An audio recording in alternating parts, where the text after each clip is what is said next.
के लिए मुतवाज़िन टैक्स निज़ाम तरतीब दिया जाता है, मगर पाकिस्तान में हर बजट से पहले पाबंदी से टैक्स देने वाले तनख्वाहदार तबके को ही मज़ीद निचोड़ा जाता है।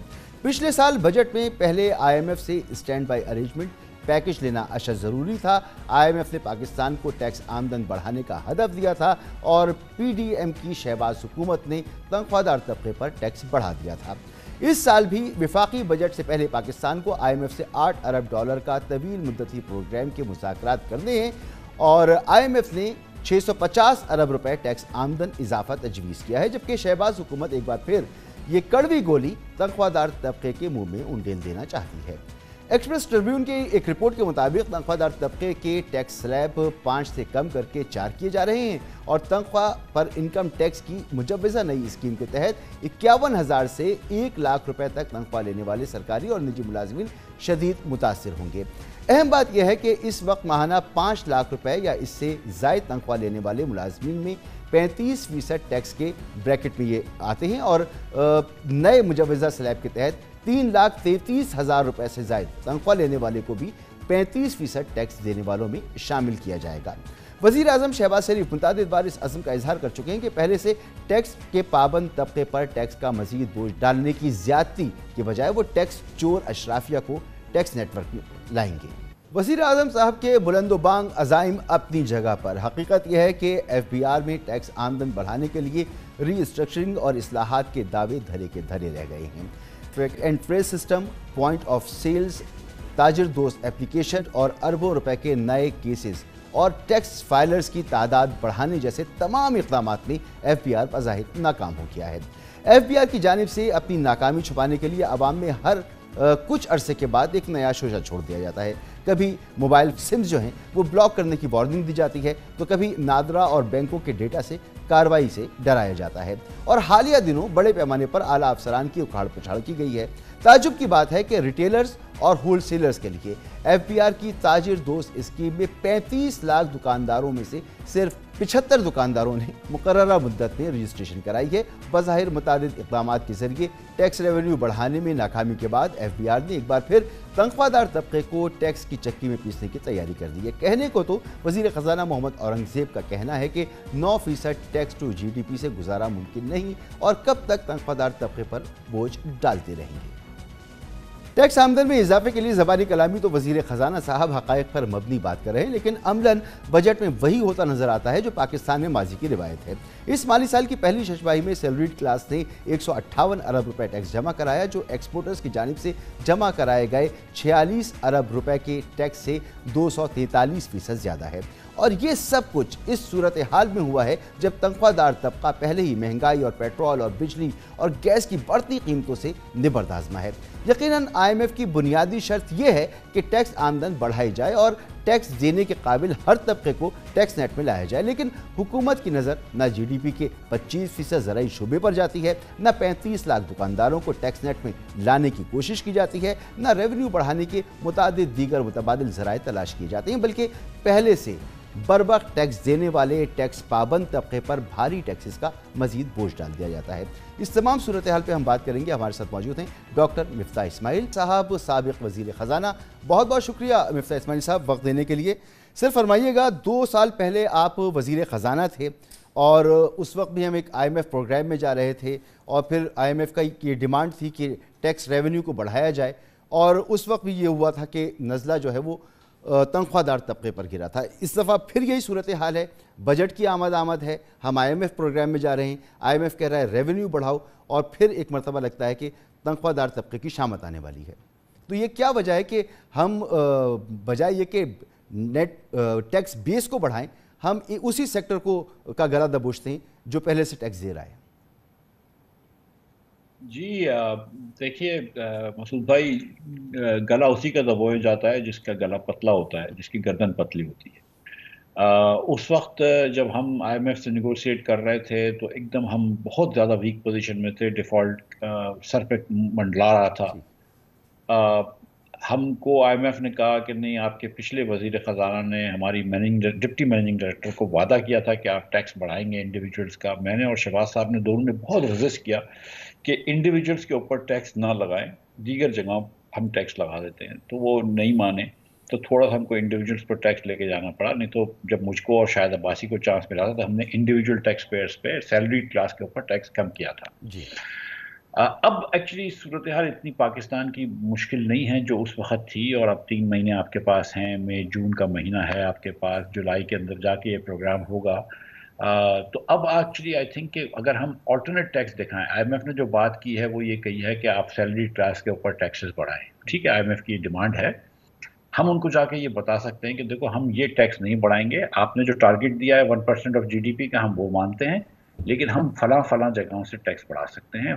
दूसरी चीज़ें पेश करें, दुकानदारों से बात करें, प्रॉपर्टी के ऊपर बात करें, लार्ज स्केल एग्रीकल्चर के ऊपर बात कर लें, लार्ज बिजनेसेस के ऊपर बात करें, बैंकों के ऊपर बात करें, और इनको ये भी समझाएं कि बिजनेस इंडिविजुअल्स यहाँ पर जो है वो थोड़ा सा टैक्स इवेट कर सकते हैं लेकिन नौकरी पेशा नहीं कर सकते, लिहाजा हम नौकरी पेशा के ऊपर मजीद टैक्स नहीं लगाएंगे। तो मेरे ख्याल से बात हो सकती है। तो क्या क्या वजह है मिफ्ता इस्माइल साहब कि आईएमएफ तो बहुत अच्छी तरीके से वाकिफ़ होता है कि मुल्क जिस मुल्क से वो डील कर रहा है उसकी माशी सूरत हाल क्या है, कौन सा तबका वहाँ टैक्स दे रहा है, कौन सा नहीं दे रहा। आपने कहा कि आईएमएफ की डिमांड है, तो आईएमएफ को ये नज़र नहीं आता कि ये जो तबका है ये पहले से ही अच्छा खासा टैक्स दे रहा है, यानी इस दफ़ा तो सबसे ज़्यादा टैक्स दिया है तनख्वाहदार तबके ने। तो क्या वजह है कि आईएमएफ भी ये बात कह रहा है, या वो समझता है कि जो इंतज़ामिया जो ट्रैक रिकॉर्ड है वो यही है कि हम बेस को तो बढ़ा नहीं सकते, इन्हीं पर टैक्स लगाते हैं, तो आईएमएफ ने भी कह दिया इन्हीं पर टैक्स लगाओ, क्या वजह है? देखिए, आईएमएफ का जो एम्प्लॉय होता है, जो आईएमएफ का इकोनॉमिस्ट होता है, वो हुकूमत पाकिस्तान के लिए काम नहीं कर रहा होता। उसका दिल का दर्द जो है, उसको दिल में पाकिस्तान के लिए दर्द ना होता है, ना होना चाहिए, ये उसकी जिम्मेदारी नहीं है। आईएमएफ आपको कहता है टैक्स टू जीडीपी 1% बढ़ाओ। अगर आपके वजीर ख़जाना ने, जो मुझसे पहले वजीर ख़जाना ने वादा किया हुआ हो कि हम ये टैक्स लगाएंगे और फिर आप ना लगाएं तो बड़ा मुश्किल हो जाता है। ये तो नया प्रोग्राम हो रहा है ना, तो हम आप जाके ये बात करें कि यार हम नौकरी पेशा लोगों को मजीद टैक्स नहीं लगाएंगे, कम से कम आमदन वाले, जैसे 50,000 रुपये का टैक्स पे हमने टैक्स शुरू किया था 5% का, पहले 50,000 को माफ़ किया था, उसको उसके बाद 40% मुल्क में महंगाई आ चुकी है, तो 50,000 वैसे ही 70 हो जाना चाहिए। और मैं अब भी समझता हूँ कि पहले लाख रुपए तक की इनकम के ऊपर टैक्स नहीं लगना चाहिए। तो आप आईएमएफ से जाके ये बात कर सकते हैं, लेकिन आप आईएमएफ को जाके बताएं कि देखो हम इतनी दुकानदारों को टैक्स मैनेट में लेकर आएंगे, हम सिगरेट के ऊपर टैक्स बढ़ाएंगे, हम बैंकों के ऊपर टैक्स बढ़ाएंगे, हम प्रॉपर्टी के ऊपर टैक्स बढ़ाएंगे, हम एनएससी अवार्ड को चेंज करेंगे। मकसद ये है कि आपने ना अखराजात कम करने हैं, ना टैक्स नेट फैलानी है, तो फिर उसी की गर्दन हाथ में आएगी जो है। तो आप भी तो कुछ करें ना, खाली आईएमएफ ये कहता है कि आप टैक्स बढ़ाइए, आप बोले बिल्कुल ठीक है हम टैक्स बढ़ाते हैं, हम 4 टैक्सेस आईएमएफ को दिखाइए आप कि हम ये बढ़ा सकते हैं, तो फिर शायद आप बात कर सकेंगे। लेकिन अगर आप 4 टैक्स भी नहीं दिखा रहे, आप कह रहे नहीं हम टैक्स नहीं बढ़ाएंगे, तो फिर तो बात नहीं बनेगी। नहीं, तो बात तो बहुत की जाती है ना कि रिफॉर्म्स हो रही हैं, ट्रैक एंड ट्रेस सिस्टम लगाया जा रहा है, ना जाने कौन कौन से सिस्टम्स आ रहे हैं, तो ये बातें हर दफ़ा होती हैं, ट्रेडर्स पे टैक्स लगाने की बात होती है और कहते हैं जी कोशिशें इसके लिए की जा रही हैं, फिर नाकाम हो जाते हैं, फिर हर बजट पर वहीं आके हम खड़े हो जाते हैं, फिर उसी तबके को पकड़ लेते हैं जो पहले से टैक्स दे रहा है। तो ये क्यों होता है? क्योंकि हमारी सियासी लीडरान के अंदर वो जुर्रत नहीं है, सियासी जुर्रत नहीं है कि जिसके तहत ये फैसले किए जाते हैं। लेकिन कुछ फैसले मईशत के वजीर कर सकते हैं अगर उनको मईशत की समझ हो, लेकिन कुछ फैसले जो है ना वो सियासी लेवल पे लिए जाते हैं। दुकानदारों का टैक्स अगर आपको लगाना है तो एक सियासी फैसला करना चाहिए। उस वक्त तो आईएमएफ कहता भी नहीं था दुकानदारों को टैक्स लगाना, मैंने कहा था कि लगाना ज़रूरी है कि अगर पाकिस्तान में 23 लाख दुकानदार हैं और सिर्फ 30 हज़ार टैक्स भर रहे हो तो ये ज़्यादती है। अगर आप किसी तनख्वाहदार आदमी से कहते हैं, किसी टीचर से, किसी नर्स से, किसी कैमरामैन से कि 50,000 रुपये की तुम्हारी आमदन है तो उस पर तुम 5% टैक्स दो उसके ऊपर, तो फिर आपका ये फ़र्ज़ बनता है कि आप दुकानदार को भी कहें कि यार महीने के 3-4 हज़ार रुपये, रोज़ का 100 रुपये तो टैक्स भर दे। ये आपका फ़र्ज़ बनता है कि किसी के पास 500 एकड़ की ज़मीन हो एग्रीकल्चर की और वो एक पैसा टैक्स ना भरे और कोई नौकरी कर रहा हो उसके ऊपर टैक्स भरे। तो अगर आपने टैक्स एक्सपेंड करना है तो प्रॉपर्टी को, रियल एस्टेट को, एग्रीकल्चर इनकम को आपने टैक्स नेट में लाना होगा। अगर आप कहें कि नहीं मैं सिर्फ मैन्युफैक्चरिंग के ऊपर टैक्स करूँगा और सिर्फ सैलरी क्लास के ऊपर टैक्स करूंगा और छोटे ताजरों के ऊपर भी टैक्स नहीं करूंगा, तो ये नाकाफ़ी है।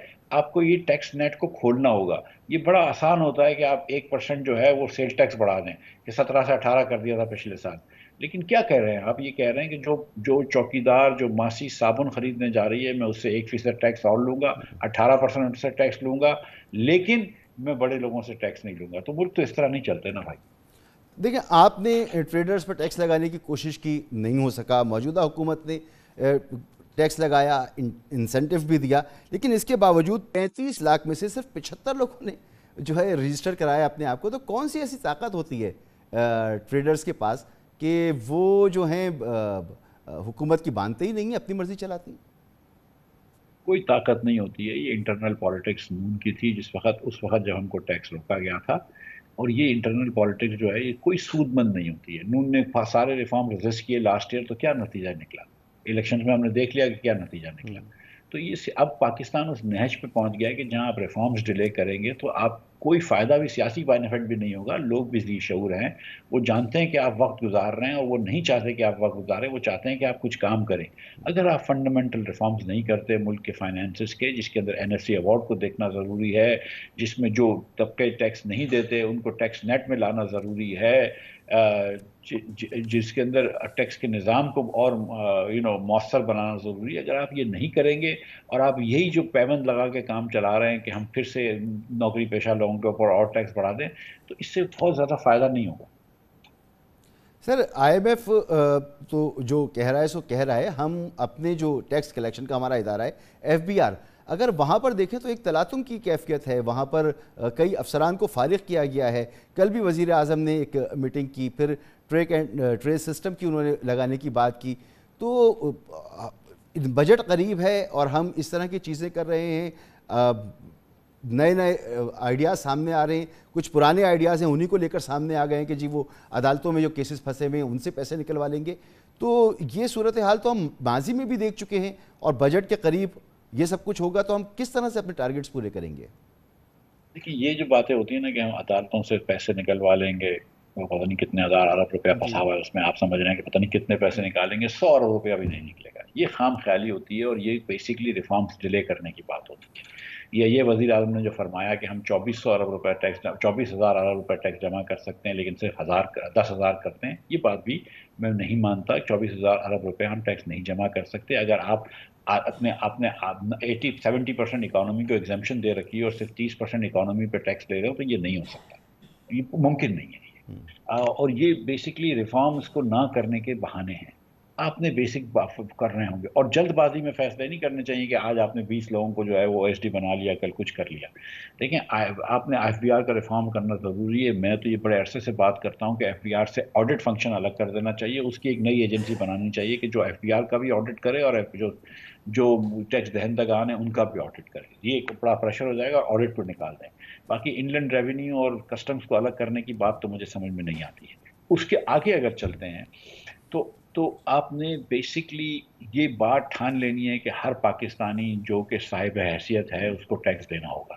یہ نہیں ہو سکتا کہ بھائی تیری انکم جو ہے وہ کوئی زیادہ وہ سیکرڈ ہے، یا تیری انکم جو ہے وہ کوئی زیادہ ملک کے لیے فائدہ مند ہے اور کسی اور کی انکم نہیں ہے. آپ نے ٹیکس سب سے لینا ہوگا. آپ جب ہر جگہ ٹیکس ایگزمپشن دے دیتے ہیں، IPPs کو آپ نے ٹیکس ایگزمپشن دے رکھا ہے، پتہ نہیں کتنی کمپنیوں کو آپ نے ٹیکس ایگزمپشن دے رکھا ہے، پھر ایگریکلچر کو آپ نے ایگزمپشن دے رکھا ہے، پراپرٹی پہ آپ ٹیکس نہیں لیتے، تو ریل اسٹیٹ کو آپ نے ایگزمپشن دے رکھا ہے. تو پھر اگر آپ بڑے بڑے لوگوں کو اگر آپ ٹیکس ایگزمپشن دے دیں گے تو کہاں سے ٹیکس جمع ہوگا؟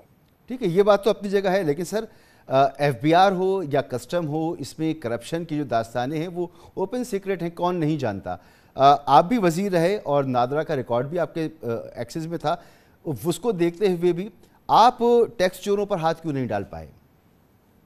جب میں 17 میں وزیر بنا تھا، 18 میں وزیر بنا تھا، تو ہم نے یہ سوچا تھا کہ نادرا سے کچھ ایک انالیسس کروایا تھا، ایک ریگریشن انالیسس کروایا تھا کہ جس کے تحت ہم نے دیکھا تھا کہ what does a typical taxpayer look like. تو ٹپیکل ٹیکس پیئر کے فورن بینک اکاؤنٹ ہوتے ہیں، پاکستان میں ہی فورن بینکس میں ایک اکاؤنٹ ہوگا، 2 گاڑیاں ہوتی ہیں، کسی پوش علاقے میں رہتا ہو، چاہے وہ کراچی ہو، لاہور ہو، اسلام آباد وغیرہ وغیرہ. پھر ہم نے اس کو ریگریس کیا کہ ایسے کتنے لوگ ہیں، 10 لاکھ سے زیادہ تھے، کہ جو پاکستان میں رہتے ہیں، جو they look like a typical taxpayer but they're not taxpayer. لیکن اس وقت لیگلی ہم ڈیٹا شیئر نہیں کر سکتے تھے FBR اور نادرا کے اندر. تو 17 کے اینڈ پہ ہم نے یہ بجٹ کے اندر ایک قانون چینج کیا جس کے تحت نادرا اور یہ شیئر کر سکتا تھا. اس کے بعد جب اس بار بھی میں آیا تو وہ ہم نے جو نادرا کے چیئرمین تھے طارق ملک صاحب، ان سے بات کر رہے تھے، اور میں نے جانے سے، میرے فائر ہونے سے پہلے میں نے ان سے جو لاسٹ میٹنگ کری تھی، میں نے اور چیئرمین اس وقت کے چیئرمین تھے FBR کے آصف صاحب، کہ ہم نے کہا تھا کہ ہم کوئی 80 لوگوں کو پہلے نوٹسز دے کے دیکھیں گے کہ کیا ہوتا ہے، کہ ہم کو پتہ چلے کہ یہ نادرا کا جو ڈیٹا ہے وہ صحیح ہے کہ نہیں. انہوں نے کافی ہزاروں لوگ آئیڈینٹیفائی کرے تھے. میں کہا کوئی 80 لوگوں کو نوٹس دے کے ہم نے کوئی شروع کرا تھا، کوئی کرائٹیریا تھا جس کے حساب سے 80 بنتے تھے. تو یہ کر سکتے ہیں. لیکن میں آپ کو ایک ایسے ہی یہ لوگوں میں اگین خام خیالی ہوتی ہے کہ پتہ نہیں کہ بہت سارے امیر لوگ بیٹھے ہیں جن کو ٹیکس نہیں دیتے، اور اگر ان کو ٹیکس لے لیں تو باقی سب کی جان چھوٹ جائے گی. ایسا نہیں ہے. پاکستان میں کوئی بہت سارے امیر لوگ نہیں ہیں کہ جو اللیگلی ٹیکس نہیں دیتے. اصل میں آپ نے لیگل اتنے لوپ ہول رکھے ہوئے ہیں کہ ایگریکلچر کے اوپر، دکاندار کے اوپر، دیگر پراپرٹی کے اوپر، ریل اسٹیٹ کے اوپر. آپ نے پہلے ایک زمانے میں حوالے کے اوپر تھا جو لیگل لوپ ہول میں نے بند کیا تھا کہ آپ جتنا مرضی پاکستان کے باہر سے حوالہ لے کے آئیں آپ کے اوپر کوئی نہیں پوچھے گا سوال. تو یہ چیزیں تو غلط ہے نا. تو ہم نے پہلے یہ آپ سوچیں کہ ایف بی آر کو مرید الزام ٹھہرانے سے پہلے ہم کو یہ سوچنا چاہیے کہ کیا کیا قوانین ہیں کہ جو امیر لوگوں کو ایگزمپشن دیتے ہیں، ان کو تو پہلے ختم کریں نا، تاکہ وہ کم از کم لیگیلٹی تو ختم ہو، پھر اس کے بعد آپ ان سے ٹیکس لے سکتے ہیں. جی بہت بہت شکریہ جناب مفتاح اسماعیل صاحب، سابق وفاقی وزیر خزانہ ہمارے ساتھ موجود تھے. گفتگو آپ نے سنی. اسی کے ساتھ اجازت دیجیے. اللہ حافظ.